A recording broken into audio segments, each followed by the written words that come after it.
Welcome to Alwyn Cappuccino YouTube channel. இயேசுவுக்கு 12 சீடர்கள் இருந்தாங்க அப்படின்றது நம்ம எல்லாருக்குமே தெரியும்.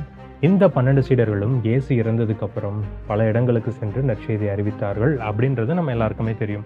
ஆனா இப்படி நற்செய்தி அறிவித்த இந்த சீடர்கள் எப்படி இறந்தார்கள் அப்படின்னு ஒரு கேள்வி கேட்டா நம்மள பல பேருக்கு பதில், இந்த 12 சீடர்களும் எப்படி இறந்தார்கள் அப்படின்றத பத்தி தான் இன்னைக்கு நாம பார்க்க போறோம். முதலாவதா பார்த்தா புனித பேதுரு. இவர் எங்க இறந்தார்னா ரோம் நகரத்துல இறந்திருக்காரு. நீரோ மன்னனால கொல்லப்பட்டிருக்காரு. அஃப்கோர்ஸ் இவர் தான் திருச்சபையின் தலைவராக இயேசுவால் தேர்ந்தெடுக்கப்பட்ட அப்போஸ்தலர். இவர் இறந்த இடத்துல தான் இன்னைக்கும் நம்ம பார்க்கக்கூடிய சென்ட் பீட்டர்ஸ் பசிலிக்கா இருக்கு. இவர் எப்படி இறந்தார்னா தலைகீழ சிலுவையில அறையப்பட்டு இறந்திருக்காரு. இதற்கு காரணம் என்ன சொல்றாங்கன்னா, அவரே அப்படி கேட்டுக்கொண்டதாக சொல்றாங்க. ஏன்னா இயேசுவை போல சிலுவையில் அறைய நான் தகுதியற்றவன், அதனால என்னை தலைகீழ சிலுவையில் அறைந்து கொள்ளுங்கள்னு அவரே கேட்டதாகவும் அதனால அவர் அப்படி கொல்லப்பட்டதாகவும் சொல்றாங்க. இரண்டாவதா பார்த்தா புனித அந்திரேயா, இங்கிலீஷ்ல ஆண்ட்ரூன்னு சொல்லுவோம். இவர் பேதுருவுடைய சகோதரர். இவர் எந்த நாட்டில் இறந்தார்னா கிரீஸ் நாட்டில் இறந்திருக்காரு. இவர் எப்படி கொல்லப்பட்டார்னா இவரும் சிலுவையில் அடித்து தான் கொல்லப்பட்டிருக்காரு. ஆனா கொஞ்சம் வித்தியாசமா. எப்படின்னு பார்த்தோன்னா எக்ஸ் வடிவத்தில் உள்ள ஒரு சிலுவையில் அடித்து கொல்லப்பட்டதா வரலாறு கூறுகிறது. அதனாலே இந்த எக்ஸ் வடிவ கிராஸை என்ன சொல்லுவாங்கன்னா சென்ட் ஆண்ட்ரூஸ் கிராஸ் அப்படின்னு சொல்லுவாங்களாம். இவர் 2 நாள் அந்த சிலுவையில் அறையப்பட்ட பொழுதும் அதிலிருந்து மக்களுக்கு போதித்ததாகவும் வரலாறு கூறுகிறது. மூன்றாவதாக James the greater, son of Zebedee, பெரிய யாக்கோபு. இவர் எங்க இறந்தார்னா எருசலேம்ல இறந்திருக்காரு. இவர் தலை வெட்டி கொல்லப்பட்டதாக வரலாறு கூறுகிறது. இவரை கொன்னது யாருன்னா முதலாவது ஹெரட் அக்ரிப்பா அப்படின்ற ஒரு அரசன். நான்காவதாக புனித யோவான், இயேசுவுடைய அன்பு சீடர், செபதேயுவின் மகன்.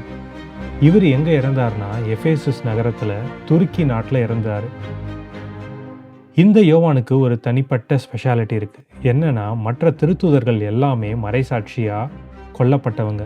ஆனால் இவர் மட்டும் கடைசி வரைக்கும் வாழ்ந்து முதிய வயதில் தான் இயற்கையாக மரணம் எய்தினார் அப்படின்னு வரலாறு கூறுது. ஐந்தாவதாக பார்த்தா புனித பிலிப்பு. இவர் எங்கே இறந்தார்னு பார்த்தா இவரும் துருக்கியில் தான் இறந்திருக்காரு. மற்ற ஒரு சில திருத்தூதர்கள் போல இவரும் தலைகீழ சிலுவையில் அறையப்பட்டு இறந்ததாக வரலாறு கூறுகிறது. மேலும் ஒரு சில சான்றுகள் இவர் தூக்கிலிடப்பட்டு இறந்ததாகவும் கூறுகிறது. ஆறாவதாக புனித பார்த்தலமேயு. இவர் எந்த இடத்துல இறந்ததா சொல்கிறாங்கன்னா அர்மேனியா துருக்கி பகுதியை சேர்ந்த இடத்துல இறந்திருப்பார் அப்படின்னு பொதுவாக நம்புகிறாங்க. அது மட்டும் இல்லாமல் இவர் எப்படி இறந்தார்னா தலை வெட்டி கொல்லப்பட்டதாக வரலாறு மிகவும் உறுதியாக நம்புது. அது மட்டும் இல்லாமல் சிலர் இவர் சிலுவையில் அறையப்பட்டு கொல்லப்பட்டதாகவும் சொல்கிறாங்க. ஏழாவதாக புனித மத்தேயு. இவர் எங்கே இறந்தார்னா எத்தியோப்பியா நாட்டில் இறந்திருக்காரு. இங்கே இவர் திருப்பலி நிறைவேற்றும் பொழுது படை வீரர்கள் வந்து இவரை கத்தியால் குத்தி கொன்னதா வரலாறு கூறுகிறது. எட்டாவதாக புனித தோமையார். இவர் தான் நம்ம ஊருக்கு வந்தவர். இவர் எங்கே இறந்தார்னா மயிலாப்பூர், சென்னை. நம்ம தாமஸ் மவுண்ட் இருக்கு இல்லைங்களா, அங்கே தான் இறந்திருக்காரு. இவர் ஈட்டியால் குத்தப்பட்டு கொல்லப்பட்டதாக வரலாறு கூறுகிறது. ஒன்பதாவதாக சிறிய யாக்கோபு, அல்பேயுவின் மகன். இவரும் எருசலேமில் உள்ள ஜெருசலேமில் கொல்லப்பட்டதாக வரலாறு கூறப்படுது.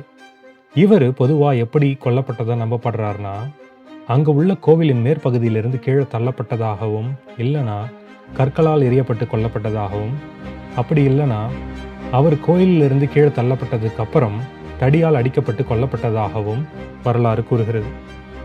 10ஆவதாக யூதா ததேயு. இவர் லெபனான், அர்மேனியா பகுதியை சேர்ந்த இடத்துல கொல்லப்பட்டதாக வரலாறு கூறுகிறது. இவர் தடியால் அடித்து கொல்லப்பட்டதாகவும், அப்படி இல்லைனா கோடாரியால் கொல்லப்பட்டதாகவும் வரலாறு கூறுது. 11ஆவதாக தீவிரவாதியாகிய சீமோன், சைமன் த சலட் அப்படின்னு சொல்லுவாங்க. இவர் எங்கே இறந்தார்னா பெர்ஷியா நாட்டில் இறந்தார். அதாவது இன்றைய காலகட்டத்தில் நம்ம ஈரான் அப்படின்னு அழைக்கிற நாட்டில் தான் இவர் இறந்தார். இவர் எப்படி இறந்தார்னு சொல்கிறாங்கன்னா இவரை ஒரு ரம்பத்தால் வெட்டி 2ஆக வெட்டி கொன்னதாகவும், இல்லை சிலுவையில் அறைந்து கொண்டு இருக்கலாம் அப்படின்னும், அப்படி இல்லைனா பல துண்டுகளாக வெட்டி கொண்டு இருக்கலாம்னு சொல்கிறாங்க. 12ஆவதாக புனித மத்தையாஸ். இவர் யூதாஸுக்கு பதிலாக தேர்ந்தெடுக்கப்பட்ட திருத்தூதர். இவர் எங்கே இறந்தார்னா ஜெருசலேமில் தான் இறந்ததாக சொல்கிறாங்க. இவர் முதல்ல கல்லால் எறியப்பட்டு அதன் பிறகு தலை வெட்டப்பட்டு மறைசாட்சியாக மரித்ததாக வரலாறு கூறுகிறது. இந்த வீடியோ நிஜமாவே உங்களுக்கு பயனுள்ளதாக இருக்கும்னு நம்புகிறேன். இதே போல் நிறைய விஷயங்களை நீங்கள் தெரிஞ்சுக்கணுன்னா கண்டிப்பாக இந்த சேனலை சப்ஸ்கிரைப் பண்ணுங்கள். நன்றி. Thank you for watching. Please subscribe, like, share, and hit the bell button. See you in another video.